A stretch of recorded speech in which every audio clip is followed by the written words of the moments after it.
This is David Kroodsma with Hub Culture. Today I'm joined by Colin Beavan, the author of No Impact Man. He is most famous for living for a year in New York City with very little environmental impact. And he's also the founder of the No Impact Project. Colin, thanks for joining us. It's my pleasure, Dave. You have a really great story about how living more simply can actually improve your quality of life. But today we're most interested in communicating climate change and communicating environmental issues. And so what I would like to know is how you've been able to inspire people to take action through your No Impact Project. So if you could tell us about that project and... Sure. Well, for starters, climate's a very abstract idea. Something's happening miles above our heads, seemingly in the atmosphere, and there's all this fancy science, and then we're told that it could harm us, but seemingly there's nothing no one of us can do about it. We just have to hope the governments will do something about it, and it's not an effective way to communicate.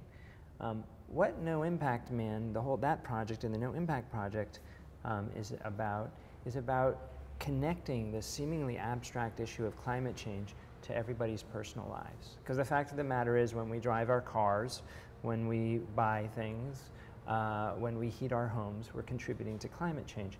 So the next question is whether the way of life we have as individuals that contributes to climate change even makes us as happy as we could be.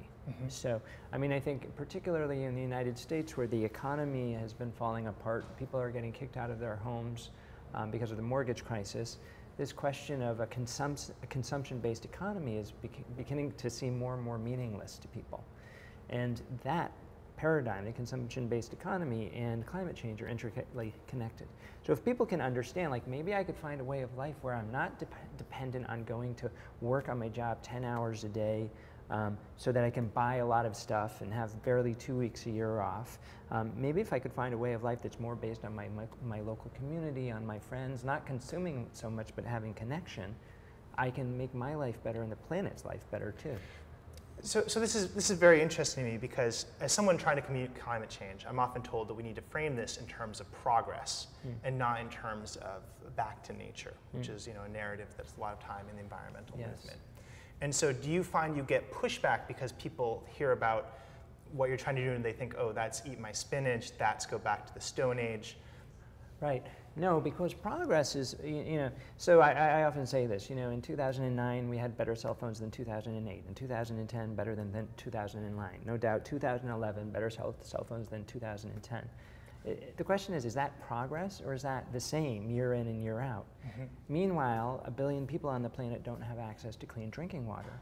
So my question is the definition of progress to keep making better and better cell phones, or is it to begin to solve the world's real problems? So when you talk about like returning, not even moving forward to a way of life that involves community and relationships, it's not that we jettison what's good about our present lifestyles. It's that we take a moment to actually ask ourselves, how do we want to live, right?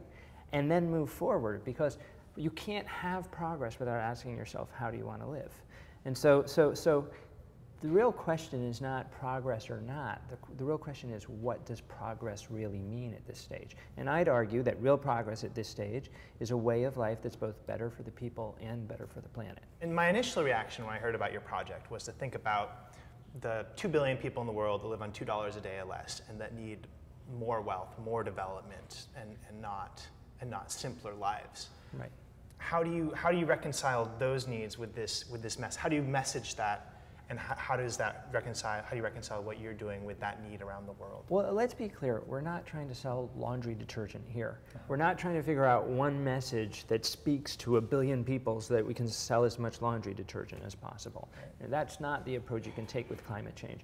So there's definitely one message for a citizen in the developed world, and maybe another message for a citizen in the developing world. Like, I'm the last person to say that somebody who has a lower standard of living than me should consume less.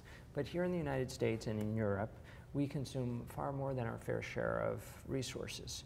So to talk about consuming less in those particular cultures, especially when those people in those cultures are beginning to grasp the meaninglessness of a consumptive culture, is one thing. So in the developing world, you know, what we need to talk about is that you can bypass some of the mistakes of the developed world by skipping straight to renewables. That ultimately you can move forward, your culture can move forward more quickly than if you first step to the fossil fuels and then renewables. So it's horses for courses, it's messages for different parts of the world. And you think that this type of cultural change can be a significant part of solving climate change?